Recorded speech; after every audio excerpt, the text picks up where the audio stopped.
Hi అండి. Good afternoon. ఈరోజు నేను లీవ్ తీసుకున్నానండి. దేనికంటే ఫ్లాట్స్ చూడటానికి.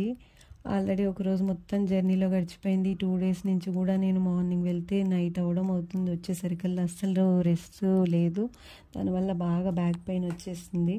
ఇక మా పెద్దమ్మాయి అంది, మమ్మీ నేను లీవ్ తీసుకుంటా 2 డేస్. నేను డాడీ వెళ్తాము. నువ్వు రూమ్లో ఉండిపో, రెస్ట్ తీసుకో అని. ఇంకా నేను మా చిన్నమ్మాయి రూమ్లో ఉన్నాము.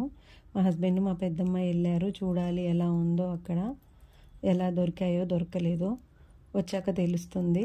ఇక్కడ నేను ఈ 2 డేస్లో వెతికినంతలో ఎట్లా ఉంటుందంటే, మా అంటే రోజు మొత్తం మీద ఒక 3 కంటే ఎక్కువ చూడటానికి కూడా కుదరట్లేదు.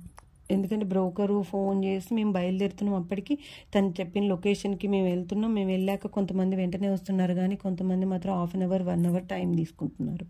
ఒక్కొక్కళ్ళ దగ్గర ఒక్కొక్క ఫ్లాటే ఉంటుంది. మహా అంటే మాకు ఇది నచ్చలేదు అంటే ఇంకా మేము వేరే వాళ్ళకి ఫోన్ చేస్తానని తను వేరే వాళ్ళకి ఫోన్ చేసి ఆ బ్రోకర్ ఓకే నా దగ్గర పలానాది ఉంది అక్కడికి రండి అని లొకేషన్ పెట్టి, మళ్ళీ మేము అక్కడికి వెళ్ళేసరికి మళ్ళీ ఆ బ్రోకర్ వచ్చి మాకు చూపించేసరికి ఇలా కనపడకుండా అసలు టైం అంతా గడిచిపోతుంది. రోజు మొత్తం మీద మహా అంటే 2-3 కూడా చూడటానికి కుదరట్లేదు.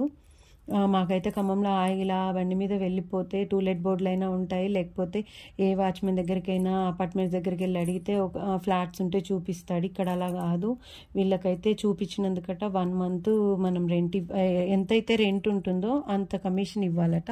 కొంతమంది మాత్రం హాఫ్ అమౌంట్ ఇస్తాము అంటే ఓకే చేస్తున్నారు, కానీ కొంతమంది అయితే ఓకే చేయట్లేదు.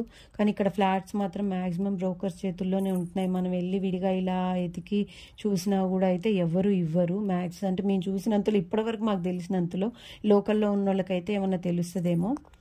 పోతే రైస్ కర్రీస్ ఇవాళ యాజ్ యూజువల్ మామూలుగానే చెప్పగానే ఉన్నాయి. ఇవాళ స్పెషల్ ఏంటంటే మజ్జిగలో బూందీ వేశారు. పర్లేదు, ఇది కూడా బాగానే ఉంది, కొత్త టేస్టీగా ఉంది. స్నాక్స్ అయితే అసలు చెప్పక్కర్లే. స్నాక్స్ అయితే చాలా బాగుంటున్నాయి, దానికైతే వంక పెట్టక్కర్లేదు. ఓన్లీ టీ మాత్రం నీళ్ళగా ఉంటుంది.